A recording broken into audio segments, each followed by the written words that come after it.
Well, hi, guys, and welcome to another exciting episode of Secrets to Real Estate Investing.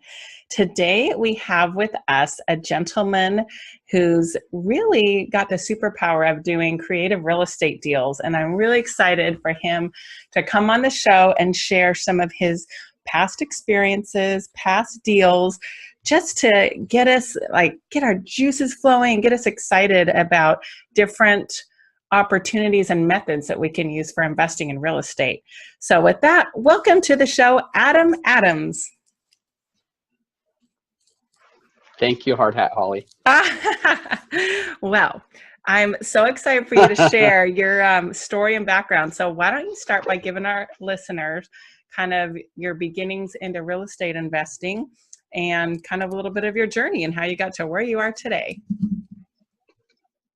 Great. Yeah, the beginning of real estate investing at all was because my stepfather, who I grew up with, was always into investing. He was an entrepreneur. He had some rentals. He had storage units and stuff like that.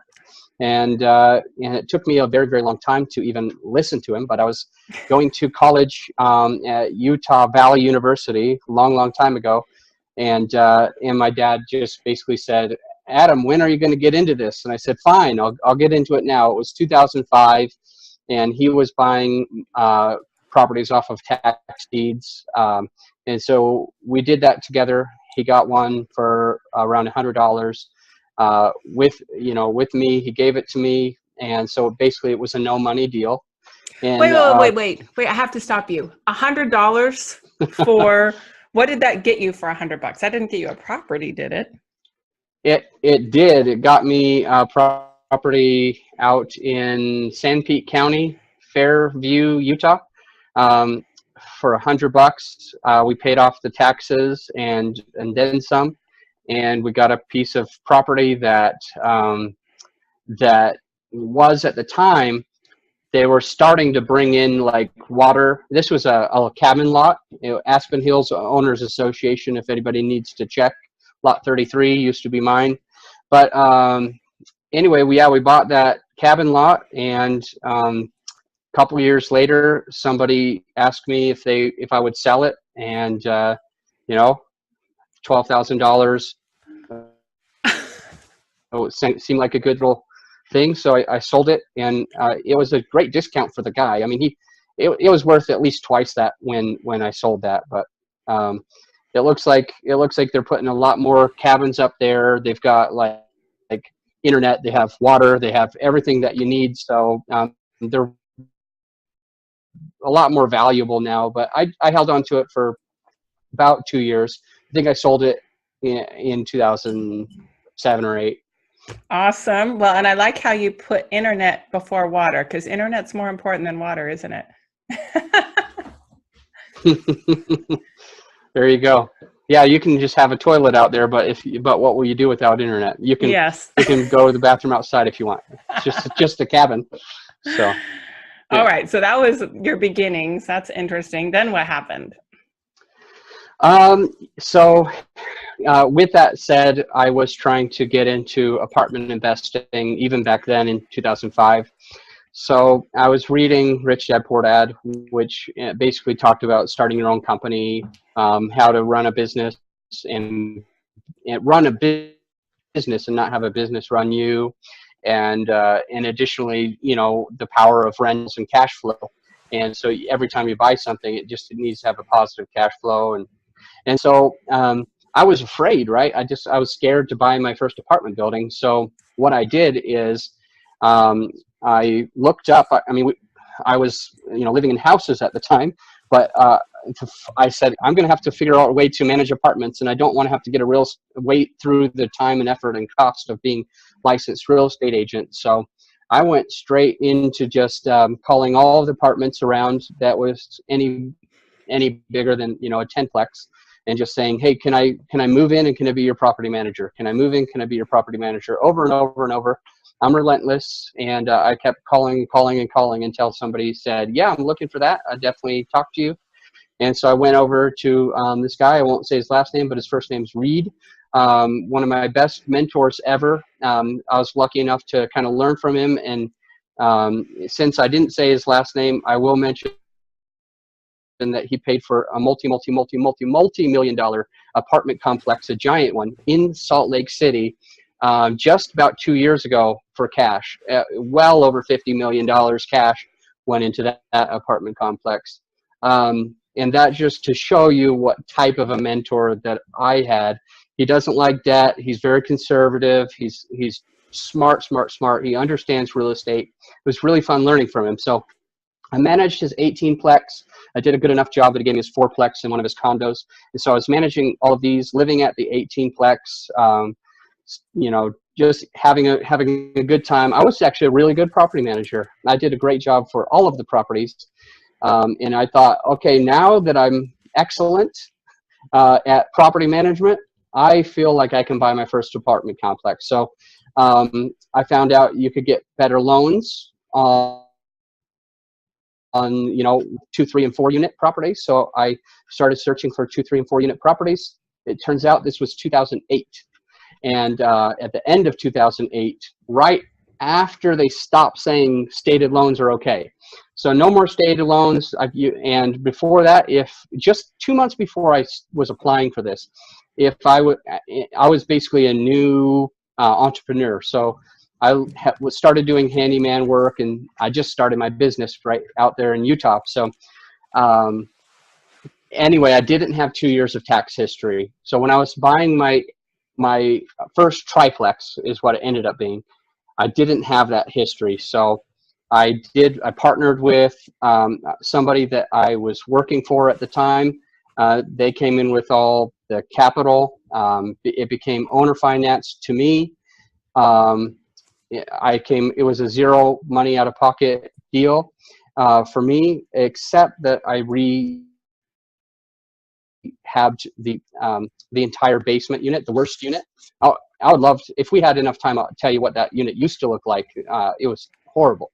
I mean, it was unclean. It was by far the worst unit that I at the time had ever seen. We've done a couple rehabs of hoarder houses since, and like I feel like that was nothing. But it was a tough one for me. But I think it took about 40-ish grand on my credit card, which is probably way too much, but to rehab that unit. And then the economy really does, because Utah was like a year behind. So just to answer your question ahead of time, I know you usually ask what's the worst deal you ever did. That was probably the deal that I wasn't so proud of. I got into it really well. The creative financing, great. But my company, my business went south so it was a handyman company. And in Utah, like they were building and building. All the builders, when the economy crashed, they became, contractors and handymen, and all of their employees became contractors and handymen. I was by far the biggest company with 13 workers. They were all working well over 50 hours a week. I think I was netting more than $20,000 a month, and I felt like a kid, and I couldn't believe where all this money was coming from. I thought I was on top of the world, and then the economy hit everybody, and one of my employees was living in the triplex, and another friend was living in the triplex, and they stopped being able to pay the rent, and I stopped being able to pay my mortgage, and so we did a deed in lieu of foreclosure. I gave the property back to my partner, and that had a mortgage for me. And so, I don't like to talk about that all that much. This is one of the first times I've said it publicly, and I think it's good people to understand like what can happen. But I was very driven. I went and I got it taken care of, and 2008-9 happened to me just as well as it happened to anybody else. And if I was smarter, this is the second part. So it's one, the economy was just bad. Two, don't do business with your friends or your employees. I wouldn't ever do that again. And I was okay at managing my properties, but I don't think I would I don't think I want to ever manage my own properties again. It's good to know it, but I'll never rent to a family member or an employee or a friend. I'll just keep the business as business, let a property manager take care of it all for me, so that mistake never happens. Because I felt like I had a big enough heart, and I wasn't kicking them out. And 7 months went by and they didn't pay their rent, and that's when I finally started. I mean, one of my friends was in debt to me $7,500. The employee was in debt to me about $3,500. You know, and I wasn't making 20 grand a month anymore. I was making like one or two. So being able to pay my mortgage got tough. Like all of my savings started to go away, and I fell behind. I don't remember exactly. It was a while back, but I fell behind on the mortgage for a week or something. And my partner called me and asked me what was up, and I just said, I don't know. Like this is what's happening. And he's like, you've been paying the rent all along? And like, yeah, now I'm out of money. He said, well, I don't want to like have to do like some foreclosure or worry about it. Can you just sign this? And I said, heck yeah, let me out. So anyway. Well, if I can make a quick comment, I think that's really good advice not to rent to friends or family. So those people that are listening, you know, I've heard so many times where investors like you and me, sometimes we can get properties from people that have a grant. One I just bought, the grandchild was renting from the grandfather, but he was behind on his half price rent. He couldn't even keep up. And they would just want to sell it and get away from it because it is awkward. I mean, how do you your kids are trying and then also to go along with that, you say, don't rent to friends or family. Don't let the renters become your friends. It's so easy to feel bad for them and like, oh yeah, they are getting divorced. Oh, but you can't take that on. Like I'll tell them, hey, I do lots of charitable giving and charity focused activity, but the rentals are not a charity. I need to make it a business. Yeah. And it's nothing personal. And then I advise them like, hey, let's work this out. Let's get you out as fast as you can. Sometimes I'll let them, I'm like, okay, I won't evict you if you'll just go quickly, and I'll just apply whatever security deposits left because I just want them to go without getting legal aid, because some people know California is more tenant than landlord friendly. So it's best to stay on the good terms without getting taken advantage of. So don't get too friendly with them. You got to keep it professional and a distant professional relationship. Not like, oh, okay, I'll let it go this month. I feel so bad for you now, because it's just a spiral. If you give an inch, they take a mile, and it just keeps going and going, right? Yeah. Yeah. So key takeaway. Take note, our friends, our listeners, take note. Yeah, absolutely. So, well, and it's not, I don't think of it as win or lose. It's win or learn. I mean, you learned from that deal. I've learned from plenty of deals. And you take note and you move on, and you try not to make the same decisions and judgments again. Sometimes it's just the market. Like that was the market. You couldn't have probably guessed what was going to happen or done anything differently. But you've made your plans not to rent to friends or family in the future. Absolutely. Absolutely. So tell us some more. What was going on next? Oh, sure. Well, after that, I almost felt like a failure. I try not to think that I was really thinking that, but I was more afraid to get into my next deal. So it took me a few years, and again, it was my dad who came right back and said, you got to get into this. You got to get back into this. You got to do this. And so he took me to a tax lien and tax deed seminar. He first invited me to go to Utah or some other state. I'm living now in Denver. So he said, hey, can you fly out here? Can you come out here? And I was like, no, I won't be able to. So the next time that that same company came to my city, he drove all the way out here to Denver area to go to that with me. And the interesting thing, and I'm not trying to brag, but I do like real estate, and I do understand it conceptually pretty well. And I kind of have always thought outside the box. And when I, before buying the triplex, I thought I knew everything except for that one rule that we just learned. I didn't know that. But you know, I was answering questions. Like there was maybe 160-ish people in the room, and it seemed like, I mean, none of us were really that experienced, right? But I was the only one who kept raising my hand and having good answers. And what that ended up doing for all of these 100+ people is everybody kept trying to sit closer and closer to me and invited me to sit by them. And hey, can I take you to lunch? Can I take you to dinner? Can I meet you after this is over because you have too many lunches and dinners going? And what it really was is people, you know, didn't want to have to do all of the work.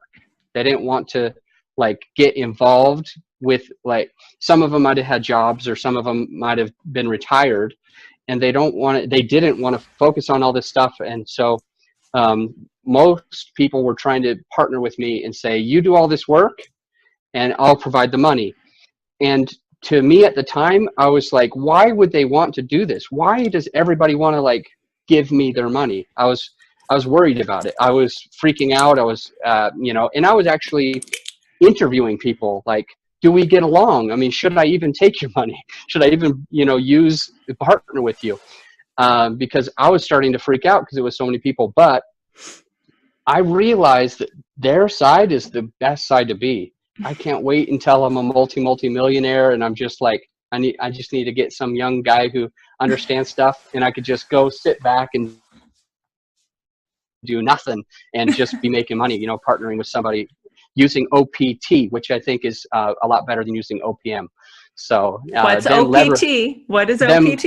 Other people's time. So yes, they're leveraging me and my knowledge and my work ethic, and I'm only leveraging their money. There's way more money out there than there really is knowledge and work ethic. So on their side, if they can find that person, no wonder, you know. So I never realized that. I guess I never tried to have a scarcity mindset. I've always thought that there's more abundance than other people think, but I never understood like that so many people are trying to invest their money but don't know how, and they just need somebody to help them, you know. Yeah. So I thought that was interesting. Sure. So anyway, I partnered with one of the guys. We did a couple of tax deeds in Florida. So I researched lots and lots and lots of areas, and we got really involved in South Florida in Broward County. The first one we did was awesome. We doubled our money, his money. We doubled it in about 8 days. So What? Wait, you got to go into some detail on that one. That's amazing. Okay, so basically, we purchased a $40,000 condo for 16 grand, and I flew out there and sold it, put a sign out in front of it. I did clean. That was one of the hoarder condos that I have done. But I flew out there, emptied all the stuff out. It took 3 dumpsters and put a sign out in front of the door the first day that I got there, and it was under contract that day for $29,000, and it ended up selling at $29,000, all cash, and no questions. So it basically doubled our money in just a few days. Awesome. That was one of the best. That was one of the best ones. The next tax deed was also pretty good. It was harder, but basically so a lot of people are going to hear this, and they're going to hear the first tax deed that I did, and they're going to hear that one, and they're going to hear the third one, and they're going to say, wow, this is what I need to do. Is I've always heard tax liens and tax deeds, but I'll just at least be honest with you. It's a lot of work. Just like anything in real estate, it's a lot of work. You get a lot of money for that work, but it's risk. And so just be really, really careful. Make sure you take the right education before you get involved in it. But as far as the tax liens and tax deeds, they're more, what's the word for it? They're a lot more competitive these days than they were when I started. And there's Japanese money and Chinese money and Russian money all coming to the States right now, wiping things out. There's this new thing that just came across called, what is it? Combined funding. What is crowdfunding? And there's all these REITs that are helping people with their self-directed accounts to just buy all this stuff, and they give ton to the partners. This is something that didn't happen, when I was really getting started. So it's getting harder and harder. You can still do it, but just get ready for lots of work and lots of due diligence, because it's not as easy as it really sounds. So we're skipping over the hardest parts, obviously. Right. So. We're hearing about the actual purchase, acquisition, and the resale, but there is hours, days, weeks, months of research and checking and waiting for the right deal to come along and then getting it before that happens. It's not just walk up and go, I'm buying a deal today. No, it does not happen that way. So. Yeah, no, and you might go to a lot of the different auctions, and you might have analyzed 100 properties for each auction, and only 30 end up being there, and then you might get none of them. You'll probably get none of them. You might go to 3 auctions, analyze 300 properties, know everything about all of them. Most of them get taken off right before the auction, and then especially the best ones you usually get taken first. So there's always some diamonds in the rough that are they're available. You just have to kind of uncover them, but it might take you 3 or 4 or 5 auctions, and you want to go ahead of time and study how the auctions go. So you want to basically look, before you do it, you want to look at the history of all of the properties that sold, how many were there ahead of time, what you would get them on the MLS, what how much work they might have, what areas they're in, and you might want to study that for a trending year, and then understand what would I have to pay to get into these. When I did that, I researched, and I was like 30 to 40% of ARV, after repair value, of what it would be worth when it's fixed. Is what you could get them at. And then when I left it, it was because they were going for 112% of what you could get it off the MLS. So anyway. Yes, and that's what happened with our trustee sales in Southern California. Hedge funds were paying more than fair market value because they had a whole different set of return on investment criteria. They only had to make a 5% annual return for their fund, which they could do with rentals, unlike us that needed to pay half of fair market value. So we had rehab money and be able to resell it, whole different parameters. So don't think because someone else is paying X dollars for it that's going to work for you. Whole different ballgame. Yeah, absolutely. For sure. Well, tell us about what Blue Spruce Holdings is, that the company you're part of, and what you guys are focusing on, and kind of what you did this year and stuff. Okay, Blue Spruce Holdings is an apartment investing company. So we utilize syndications for most of our acquisitions. Well, at least that's what we're doing now. The first one we did an owner finance this year. So we put down 20%, and the seller carried 80% on a 5-plex. And we did 2 more. One we did all cash, and then we got it refinanced with private money from people that we know. And then this third one, we got a private money loan on it, and we came out with, I don't remember, 10-ish, 15% down of our own money. So those 3 apartments are what we've closed on so far, and we have a 16-unit that's in Bridgeport, Connecticut, Black Rock part of Bridgeport, which is a really nice area. It's like an 88-minute train ride to New York City, to Manhattan. So, and it's right by Fairfield. I'm thinking Fairview, Utah, where my other one is. I'm getting them confused, but Fairfield in Connecticut is a really, really nice area. There's a couple colleges there, so we're really excited about that. We got it way under value. It's fully occupied. All the neighbors are fully occupied, and it looks like it's going to be going up a lot in the next little while. So we're excited about that one. We're doing what's called a 506B, which is a friends and family raise. So that one, luckily, is, as of today, officially all the way funded. And then we have like 20% extra money committed to it. So we're done, and it's only people that we've known for a long time that are joining us, but it's our first syndication Well, that we've completed, that we'll be completing. So, and we've got a congratulations. 56 unit. That's Thanks. awesome. So it'll be you've fun. graduated from like single tax deed on up to multifamily with multiple investors. You're really growing. I love it. Yeah, it's a lot of fun. It's been a lot of fun. And then we have a 56 unit in near Corpus Christi area of Texas. A really nice area. A lot of stuff changing right now in Texas. It's we believe that it's going up and up and up. And we've got something. If we have about 600,000 in equity on that one, so the potential for that one will be a 506c. It's not ready yet, but that'll be a really, really fun one that we'll definitely be bringing outside of friends and family. So awesome. I love it. And then you're still doing flips, or are the flips not a part of your business anymore? So in the last 15 months, we've completed 7 total, and we have 2 under contract for sale. Once those are done, I won't do any more. Some of those were creative deals. Like you basically, we would, so what I mean by creative deals is sometimes the owner, the seller, they have this price where this is my bottom line. And then all of the other flippers around say, this is like my top line.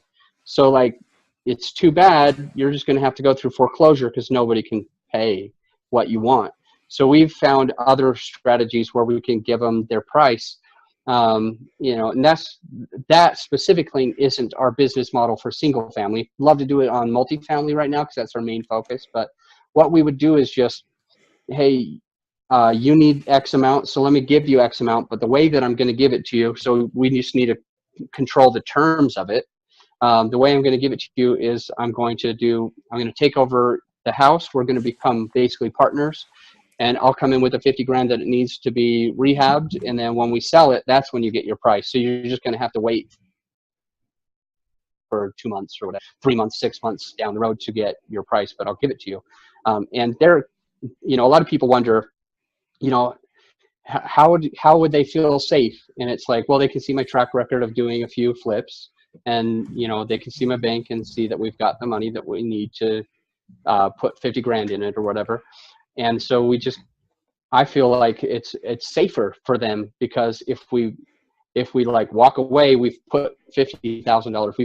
We've given them granite countertops. We've given them brand new floors and all that kind of stuff. So it seems like a really good way of basically partnering, which can involve having an actual JV agreement or just doing subject to or signing a lease option agreement. But either way, it's basically the same thing. It's basically like, let's keep it in your name and I'll give you a price later, kind of a deal. So we've done a couple things like that in the past 15 months, and two of our last ones are for sale. They're under contract, so they better sell, because when we're done, it's multifamily only. I love it. It's like graduating up to college from high school or something, huh? Up to the next level. Very cool. Well, I'm so excited for you with your whole path and all the success you've had. And I really appreciate you sharing that, just to give our listeners an idea of a path they can take, of different options that they can pursue, as well as, you know, if they want to go big like you and go for the multifamily, you know, good for them. That's a possibility. And it, obviously, you're not in Blue Spruce alone. You can tell us a little bit about your team and who you're in it with? Yeah, definitely. So well, first, it'd be important to mention that Blue Spruce is kind of just an umbrella. So we have a hard money lending company. So we lend money to other fix and flippers, and so that they can do their thing. So that's Blue Spruce Capital Partners, and then we have Blue Spruce Group, which is just a real estate brokerage, and then we have Blue Spruce Creative Home Solutions, which tries to get people out of foreclosure. Blue Spruce Holdings, and so yeah, by far I'm not in this by myself. There's a guy named Manny Perez, who he and I first got started in deciding to do Blue Spruce Home Solutions, but we needed more capital, so we brought in my other partner, who we did a couple of tax deeds with, and his name is Steve. I won't say his last name, but Steve, and I were partners in several deals. We bought some rentals together. Did a couple flips together. And because that was changing, I just said, hey, would you like to join us in this and try to change the world and get rid of all foreclosures by teaching other people how to do creative real estate? So he said yes, he went along with it. And so we started that company. Right now there's 3 owners to that. And we had a full-time administrative assistant who we pulled out of that company to just go into Blue Spruce Holdings. So she's doing admin for us in Holdings right now, so that we can buy more apartments. That team's got 8 people. So that team has one guy who's full-time. He does social media marketing for us. It helps us to be known online.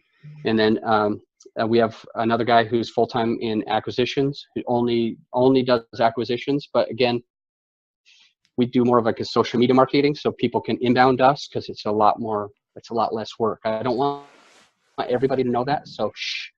But everybody like pulling their hair out and calling brokers, they're doing it the hard way. So we've turned it around and made it so we can do more inbound stuff. Some more deals come from that. And then we have one who's graduated engineer who just does our underwriting. And then we have DJ Scruggs, which he's raised a lot of money for his other startups, and so he's joined us there, and he kind of runs our podcast. So we have a podcast as well. And I'm trying to think if I've left anybody out. Then that's about it. We've got eight people. There's me and those guys, so that are full time. That's awesome. And what I'd love to point out to our listeners is that investing should be and can be and should be a team sport. You accomplish more and can grow bigger when you pool people's time, energy, money, resources. Then you can buy multifamily and go on to bigger things. So definitely, when you start out like a one-man band, it's just you're going to grow. If you want to succeed, you usually need to grow and partner up with people in some way or some fashion. So that's awesome. Well, how would people find out more about you if they would like to learn about potentially investing with you guys in the future and about your podcast? Tell us more about where people can find you guys. Okay, yeah, I'll say 2 places. One, if you do want to see what we're doing in the apartment investing industry, if you want to partner with us in any way, passively or finding us deals or whatever, then definitely just go to bluespruceholdings.com. And that's the best way to just find out about us there, bluespruceholdings.com. Then if you would like to just see what we do about creative stuff, we invite really awesome people like Hard Hat Holly, who's done lots of creative deals in California. I don't know if you've ever heard of her, but she's fantastic, and we learned a lot from her. If you want to hear that episode or other episodes like it, like with Matt Terrio, who's another fantastic creative investor, we just had lots of cool people like you that we try to bring on and just share their most creative deals so that other people can open up their minds. That'll be realbluespruce.com, real like real estate, blue the color, and spruce the tree.com.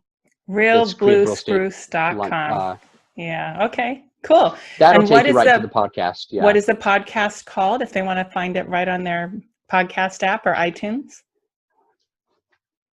Okay. Yeah. So if they want to skip realbluespruce.com, just type in the Creative Real Estate Podcast.